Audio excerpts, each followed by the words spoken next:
थोड़ा स्टार्ट करता हूँ वहीं से जहाँ पैरेलल कंडक्टर्स की बात कर रहे थे। तो एक वायर जो होगी, one of the wires will create magnetic field like this. अगर इसको हम ड्रॉ करें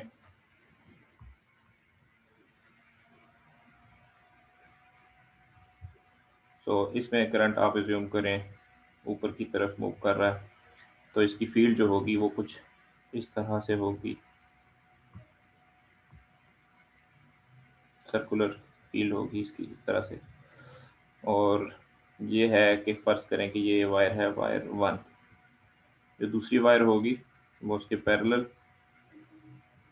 उसके अंदर भी करंट इसी तरह मूव कर रहा है, उसकी फील्ड जो होगी वो भी बिल्कुल इसी तरह पॉइंट आउट करेगी सर्कुलर में।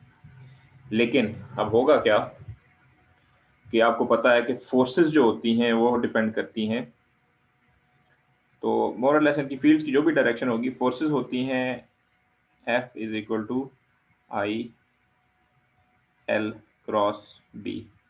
ये हमने देखा है लास्ट चैप्टर में कि फोर्सेस को हम लिख सकते हैं I times length cross magnetic field, cross product of. तो ये जो दोनों का कॉम्बिनेशन है वायर्स का वो ऐसा बनेगा कि इस वायर की जो मैग्नेटिक फील्ड होगी वो इसके ऊपर ये फोर्स एक्ट करेगी, मतलब इसकी वजह से अगर फील्ड प्रोड्यूस हो रही है B1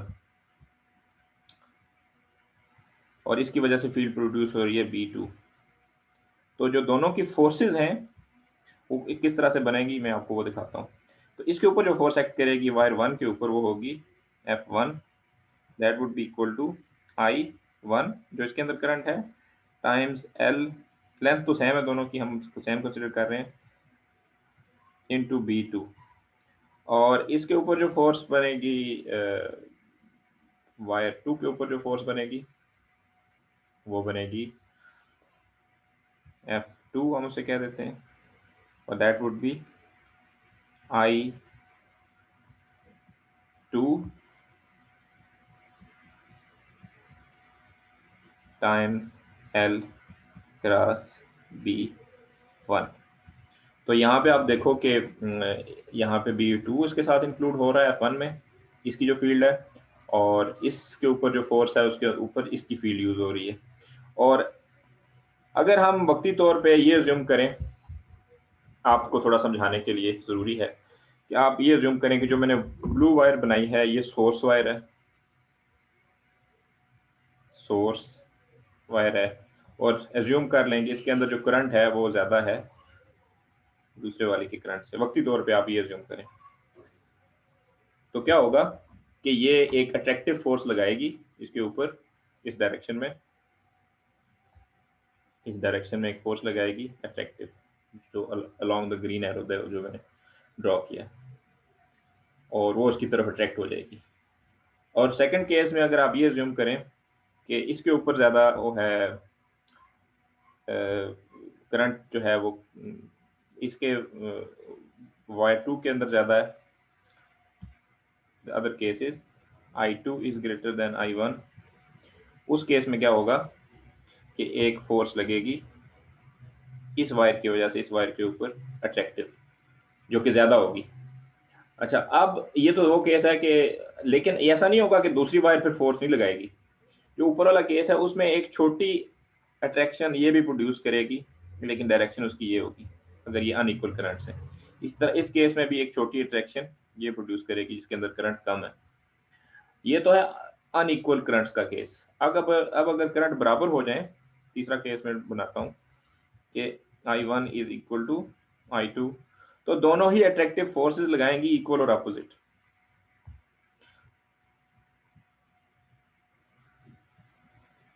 दोनों की इक्वल और अपोजिट फोर्सेस होंगी अगर I1 और I2 आपस में बराबर हैं। तो हम ये कहेंगे कि ऑल्दो के फोर्सेस दोनों अपोजिट हैं, इन दोनों के फोर्सेस के अपोजिट होने की वजह है, वो वजह है Newton's law, Newton's third law.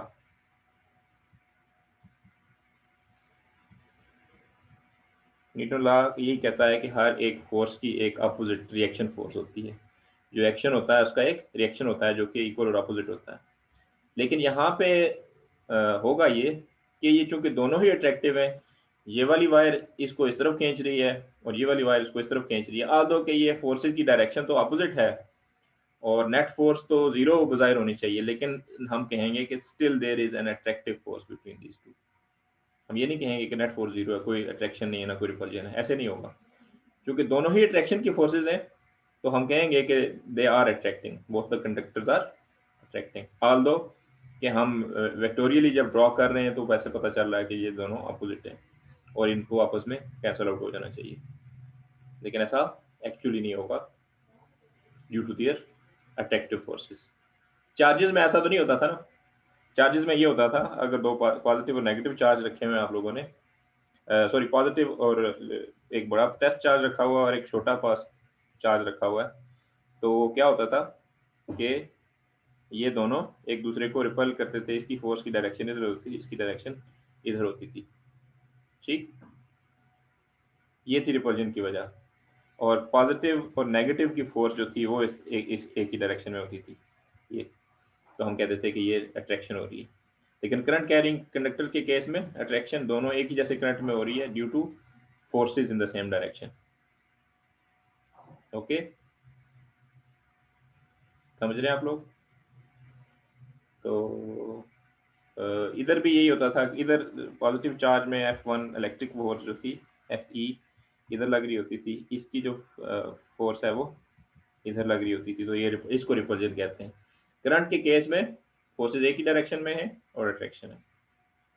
अच्छा, इसका एक रिलेशनशिप है जो कि इन दो इक्वेशंस को कंबाइन करके लिखा हुआ है इसने।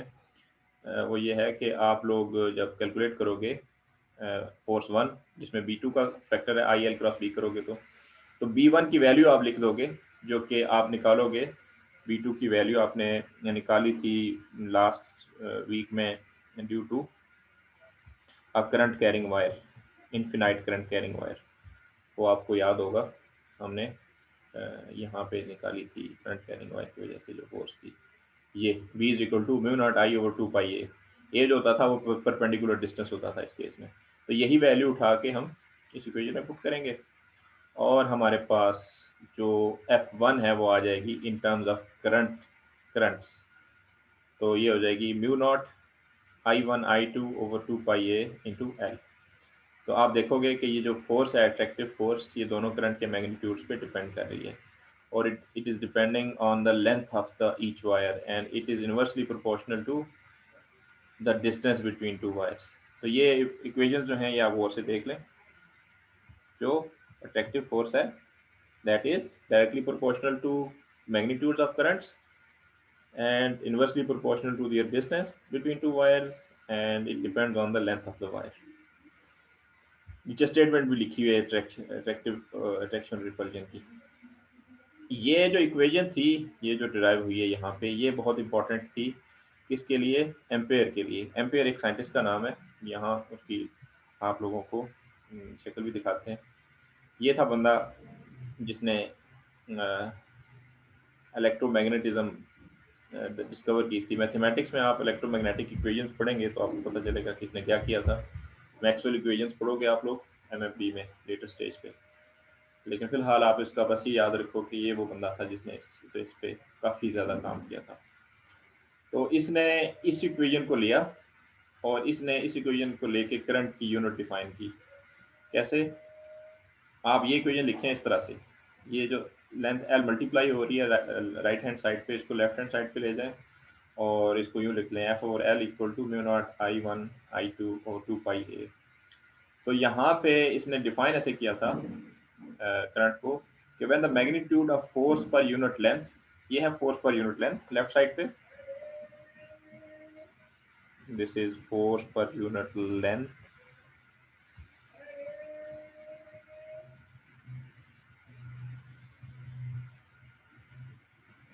तो कह रहा है कि अगर force per unit length between two parallel wires और जिनके ऊपर एक जैसा करंट हो और उनके दरमियान डिस्टेंस 1 मीटर हो और फोर्स का मैग्नीट्यूड कितना हो, फोर्स पर यूनिट लेंथ का मैग्नीट्यूड हो 2 × 10⁻⁻⁷, ये एक क्वांटिटी उसने प्रपोज की थी कि इतनी फोर्स लग रही हो, न्यूटन पर मीटर है, पर यूनिट लेंथ है, this is basically F over L.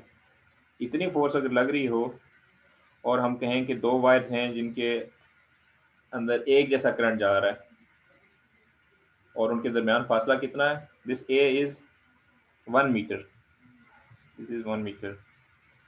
तो आप इसको लिख सकते हो कि जो करंट होगा हम कह सकते हैं कि वो कितना है, म्यू नॉट तो ऑलरेडी कांस्टेंट है ना, तो उस करंट को हम कह सकते हैं दिस इज 1 एम्पियर। और हमारे पास एम्पियर की कोई डेफिनेशन नहीं है। 1 एम्पियर करंट कब होगा, दो वायर्स हैं, एक जैसा करंट गुजर रहा है, हमें नहीं पता था पहले, लेकिन अगर उनके दरमियान फोर्स इतनी है, force per unit length 2×10⁻⁷ Newton पर मीटर है, तो फिर हम कहेंगे कि हर एक वायर में करंट कितना गुजर रहा है, 1 एम्पियर। तो ये एक 1 एम्पियर की स्टैंडर्ड डेफिनेशन है। इवन जो चार्ज है कूलम, उसकी डेफिनेशन भी एम्पियर से निकली है बाद में। तो उसकी डेफिनेशन कैसे है, करंट के जरिए चार्ज की डेफिनेशन की जाए तो कि when a conductor carries a steady current of 1 ampere, the quantity of charge that flows through a cross section of conductor in 1 second is called 1 coulomb। तो यही सिचुएशन है। तो यहाँ पे अगर हम एक स्टॉप वॉच रख लें और 1 सेकंड के अंदर देखें कि कितना करंट गुजरा है, तो that is our charge, 1 coulomb charge. How much is the charge, 1 coulomb. ऐसे हम मैं बताता हूँ आप लोगों को, थोड़ी सी ड्रॉ करके सिचुएशन बताता हूँ कि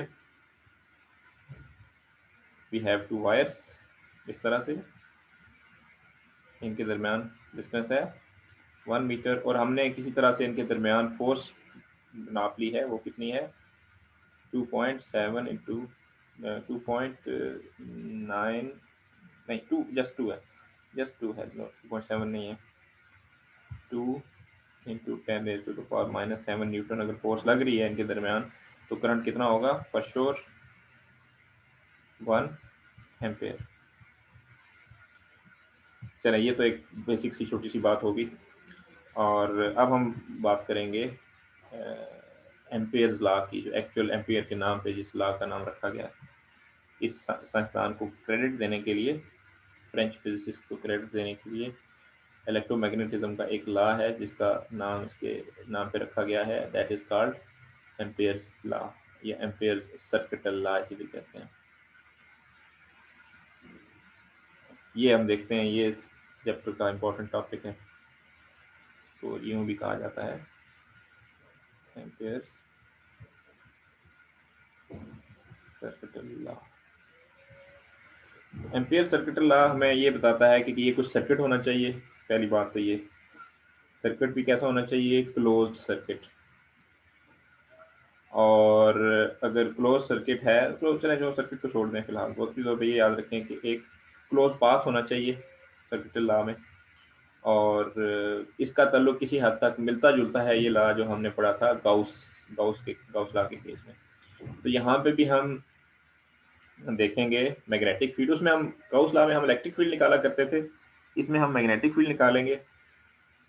और जैसे हम कहते होते थे ना कि एक चार्ज हो जिसके अंदर कुछ सिमिट्री मौजूद हो, जैसे यूनिट जैसे पॉइंट चार्ज है तो उसके गिर्द हम एक स्फीयर बना सकते हैं, इसी तरह एक शीट ऑफ चार्ज है तो उसके गिर्द हम एक क्लोज्ड सरफेस बना सकते हैं, एक बॉक्स बना सकते हैं या एक सिलेंडर बना सकते हैं। इसी तरह अब हमें इधर एक ऐसी करंट की कन्फिग्रेशन निकालनी पड़ा करेगी कि जो उसको एनक्लोज कर ले, उस करंट कैरिंग वायर को या उस करंट कैरिंग लूप को। तो अगर हम कोई ऐसी कन्फिग्रेशन बना सकें जिसमें वो एनक्लोज हो सके, तो फिर हमारे लिए उसकी मैग्नेटिक फील्ड निकालना बहुत आसान होगा। तो जैसे उधर इलेक्ट्रिक फील्ड निकालना आसान होता था, सिमेट्री बना के, सिमेट्री हम बनाते थे in the form of a circle और अ सिलेंडर और समथिंग लाइक दैट। इसी तरह हम इधर बनाया करेंगे एक क्लोज्ड पाथ, और उस क्लोज पाथ की वजह से अगर वो हम सक्सेसफुली बना लें तो हमें उस कंडक्टर की वजह से जो मैग्नेटिक फील्ड आ रही है वो हम इजीली बता सकते हैं, बहुत इजीली। तो इसकी क्रूड जो डेफिनेशन है वो इसको यूँ लिखा जाता है कि एक कोई करंट कैरिंग कंडक्टर है। मैं यहाँ पे दिखाता हूँ आप लोगों को कहाँ ये बना हुआ है,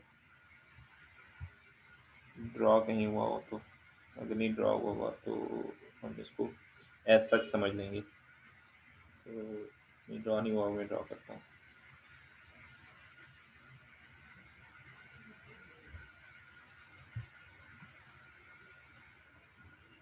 तो this is a current carrying wire, इसके अंदर से करंट आई फ्लो हो रहा है और हमें नहीं पता कि ये इसकी वजह से, आई करंट की वजह से कितनी मैग्नेटिक फील्ड प्रोड्यूस हो रही है। लेकिन ये चूंकि एक स्ट्रेट वायर है जिसमें कोई लूप नहीं बन रहा, स्ट्रेट वायर है, तो हम एक एक एक इमेजिनरी लूप लेंगे इसके गिर्द इस तरह का, जो इसको इनक्लोज कर रहा हो, और हम ये कहेंगे कि अगर हम एक इंटीग्रल लें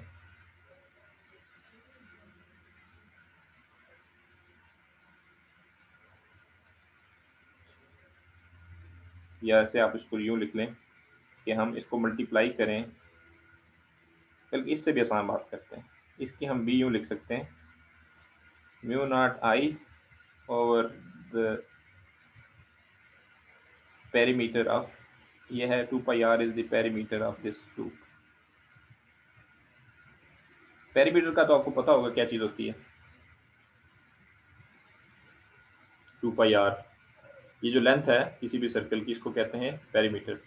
अगर हम एक लूप इस तरह का बना सकें तो उसकी अगर हम लेंथ भी कैलकुलेट कर लें तो फिर ये जो मैग्नेटिक फील्ड है ये बराबर होगी mu not I over 2 pi R के, मतलब उस पाथ की लेंथ के। तो ये लूप सर्कुलर भी हो सकता है, और ये लूप, ये तो मैंने सर्कुलर ड्रा किया, अगर फर्ज करें हम ये सर्कुलर लूप ना ड्रा कर सकते होते, हम क्या ड्रा करते होते, कोई इसमें करंट कैरिंग वायर के गिर्द हम कोई इस तरह का पाथ ड्रा करते होते, लाइक रेक्टेंगल और क्यूब। तो फिर भी हम उस केस में भी हम इसके ऊपर एम्पियर्स लॉ निकाल सकते थे मैग्नेटिक फील्ड। तो मैग्नेटिक फील्ड तब कैसे लिखी जाती, then the magnetic field will be equal to mu not I, हर सूरत में म्यू नॉट कांस्टेंट है और आई करंट है, divided by the length of this this thing. तो लेंथ कितनी होती है ये आपको पता है, रेक्टेंगल की लेंथ कैसे निकालते हैं, तो बता सकता है मुझे? मैंने बताया ना, सर्कुल की तो आप 2 पाई आर कर देते हो तो लेंथ आ जाती है, रेक्टेंगल की क्या आएगी लेंथ?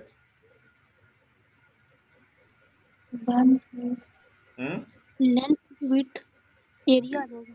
वो तो एरिया आ जाएगा ना, लेंथ तो नहीं कर सकते, एरिया तो नहीं निकालना हमने तो लेंथ ही निकालनी है। सिर्फ ये लेंथ कितनी होगी इसकी, ये बता दो मुझे, ये वाली लेंथ, ये और ये है ना, ये सारी चीजें हैं ना मिला के, सर्कल की तो मैंने बता दिया था 2 पाई होती है, इस केस में कितनी होगी अगर हमने लूप इस तरह का बनाया तो?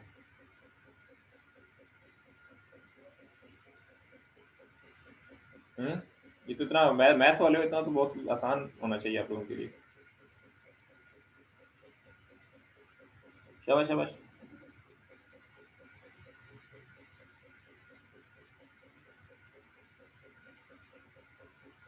ये एम्पियर्स लॉ है और ये बहुत आसान है अगर आपको ये बात समझ आ गई तो। जिस तरह का हम लूप बनाएंगे उसी तरह की फिर हम मैग्नेटिक फील्ड लिखा करेंगे उसी हिसाब से।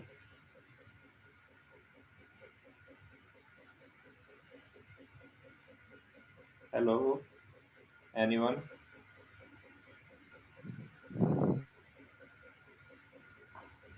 इतनी सिंपल बात भी नहीं पता आप लोगों को? क्या मैथ पढ़ रहे हो sir 2 into length plus width. हाँ, 2 into length plus width. Very good. तो ये हो जाएगा इस तरह से formula, 2 into length plus width, तो ये लेंथ आ जाएगी इस लूप की। तो ये तो मतलब किसी भी लूप अगर तो लिखना हो ना, मतलब वेल डिफाइंड हो ये लूप्स, तो फिर तो हम लिख सकते हैं इस तरह। लेकिन बाद दफ़ा ऐसे होता है कि ये पाथ जो है वो बिल्कुल रेगुलर चीज़ें नहीं होती, ना सर्कल होते हैं, ना रेक्टेंगल होती हैं, ना क्यूब होता है। तो फिर उस केस में हम क्या करते होते हैं, इसके लिए एक जनरल फॉर्म लिखते हैं एम्पियर्स लॉ की, और वो क्या है, general form is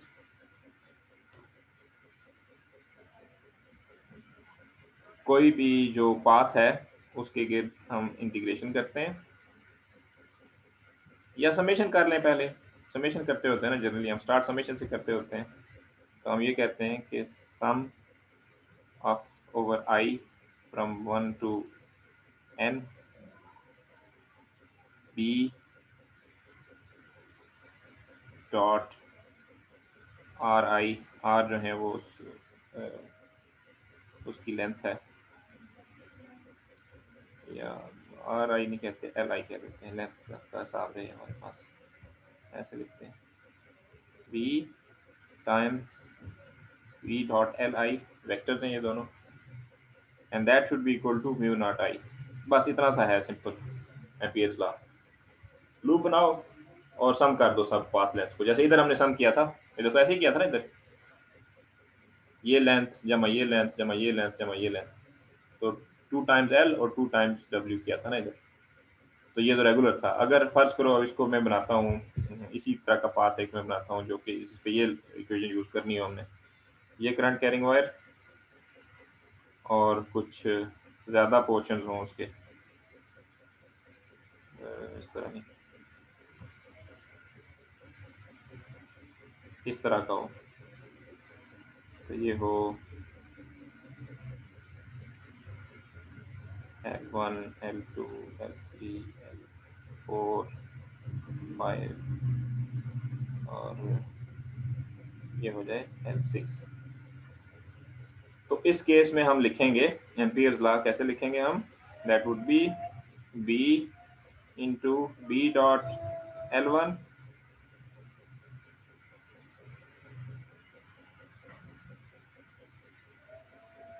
plus B dot L2, या इसको इकट्ठा करके लिखते हैं, छोटे इतने ज्यादा इक्वेशन में नहीं बनाता,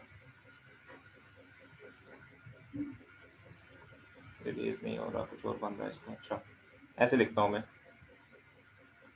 B times L1 plus L2 plus L3 plus L4 plus L5 plus L6, ऐसे लिखी जाएगी ये चीज, that would be equal to mu not times आई।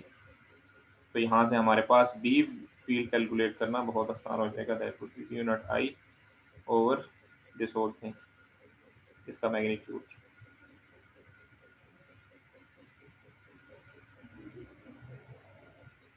इस तरह लिख देंगे, B निकालनी हो इसमें से। इम्पेयर्स लॉ इतना सिंपल है।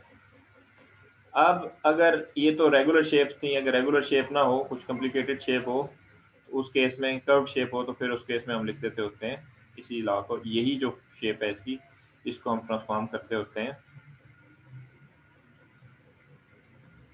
We transform this as integral over close path. Close path होना चाहिए, ये शर्त है, ओपन पाथ नहीं होना चाहिए, जैसे कि ये क्लोज पाथ मैंने बनाए थे 2-3 आपके सामने। तो क्लोज इंटीग्रल लिखेंगे इधर, क्लोज इंटीग्रल, और B vectors dot D L, और डी एल क्या है, there D L is a small portion of that path, small portion of the actual path, and that is equal to mu naught I। बस उस close path के अंदर जो भी current आ रहा है वो ये उसके बराबर होगा। मैं लिखता हूँ, ये थोड़ा सा स्लो है सिंक्रोनाइज करने में, तो dl is a small portion of the actual path and everything should be equal to mu naught, which is a constant, times the current। Current जितना भी होगा वो आ जाएगा उसमें से। और यही चीज यहाँ पे लिखी हुई है इधर, b डॉट डी एस लिखा हुआ है, डी एस से मुराद यहाँ पे लेंथ ही है, तो b इंटू डी एस। और ये एक केस लिखा हुआ है स्ट्रेट वायर का, जो कि मैंने आप लोगों को बताया था कि अगर आपका ये क्लोज लूप एक सर्कल हो, तो ये सारी चीज़ जो है इंटीग्रेट होके क्या बन जाती है, ये तो पहले मैंने आपको समझा दी है, अब इसमें आप देख सकते हैं खुद कि अगर ये एक सर्कुलर लूप हो, तो ये जो चीज़ है, this thing, this becomes 2 pi R, एक सर्कल की लेंथ या पेरीमीटर जिसे आप कहते हो। और यही फिर आगे आपने रीअरेंज किया नेक्स्ट में।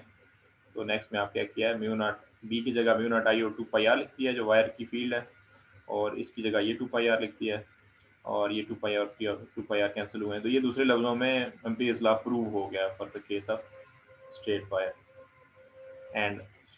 And a circular loop. अब हम कर सकते हैं, मुख्तलिफ केसेस को देख सकते हैं। ये एक टिपिकल केस बना हुआ है आपके पास, एम्पीयर्स लॉ यहाँ पे आप अप्लाई कर सकते हैं। तो यहाँ पे आपके पास मुख्तलिफ वायर्स हैं, तो आपको पता है कि बाहर की तरफ करंट आ रहा हो तो उसको हम डॉट से शो करते हैं, और इनसाइड की तरफ मूव कर रहा हो तो उसको हम क्रॉस से शो करते हैं। तो ये मुख्तलिफ वायर्स हैं और मुख्तलिफ लूप्स हैं। तो बाहर वाला लूप है ए, स्मॉल ए, यहाँ से शो, यहाँ पे शो होगा आप लोगों को, दिस इज ए।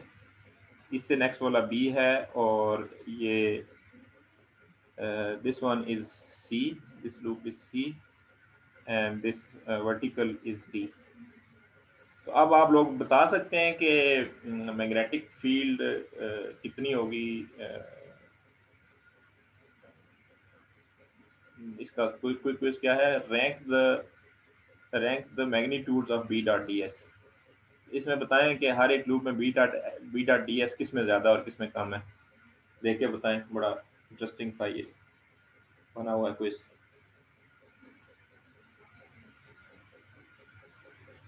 शाबाश, देखें इसको और मुझे बताएं कि ये क्या है। आपने क्या बताना है, बी डॉट डी एस या बी डॉट डी एल जिसे मैंने कहा था, वो किस में ज़्यादा है और किस में कम है और क्यों।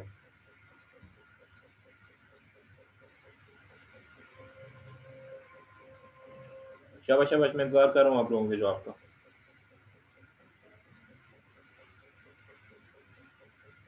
मैं फिर पूछना शुरू हो जाऊंगा तो फिर आप लोग कहोगे तो हम तो हैं ही नहीं यहाँ पे।